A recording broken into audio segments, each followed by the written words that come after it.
This is Lab 2, Motion of a Falling Object.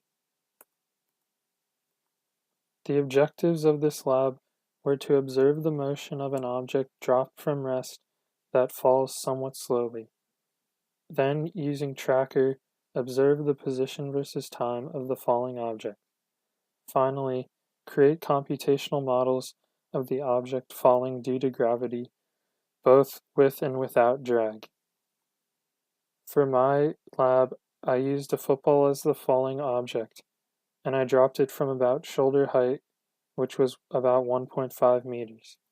I tracked the center of mass using tracker, and it showed the position versus time in the top right corner.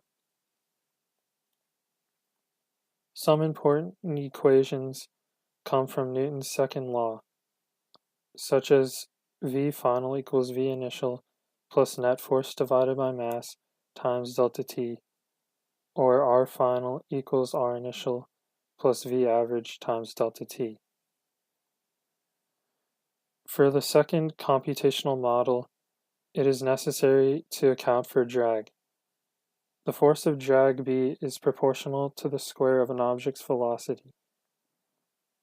This can be calculated at terminal velocity, where the force of gravity is equal to the force of drag, or BV squared is equal to mg. For my experiment, I chose a time where the position was not changing very much, such as 0.467 to 0.533 seconds. I used those numbers to calculate velocity and then the equation to calculate the coefficient of drag, 0.1235. For my models, I put in the variables for mass as 0.4, delta T is 0.033, and I also put in the two equations that came from Newton's second law. Then for the second model, I put in the coefficient for drag, 0.1235, and I calculated the force of drag to be B times the magnitude of the velocity squared, and I added this to the force of gravity. When the program is run, it shows a graph of position versus time.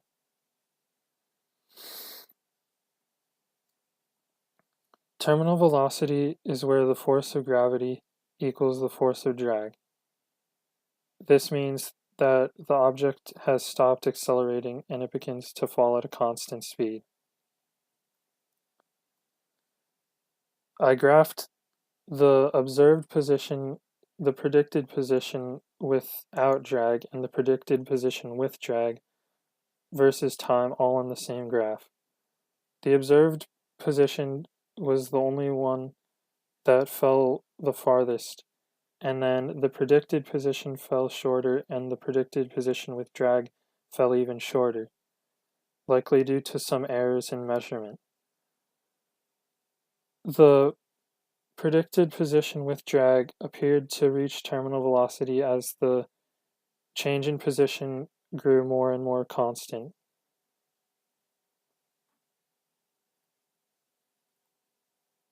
An object thrown downward could reach terminal velocity faster due to greater initial velocity.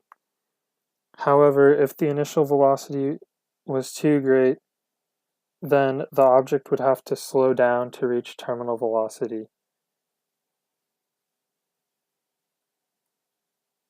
In conclusion, an object dropped from rest will reach terminal velocity when the force of gravity equals the force of drag.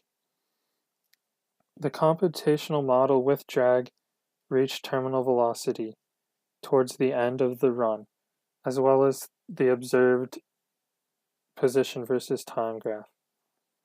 An object thrown downward may or may not reach terminal velocity faster.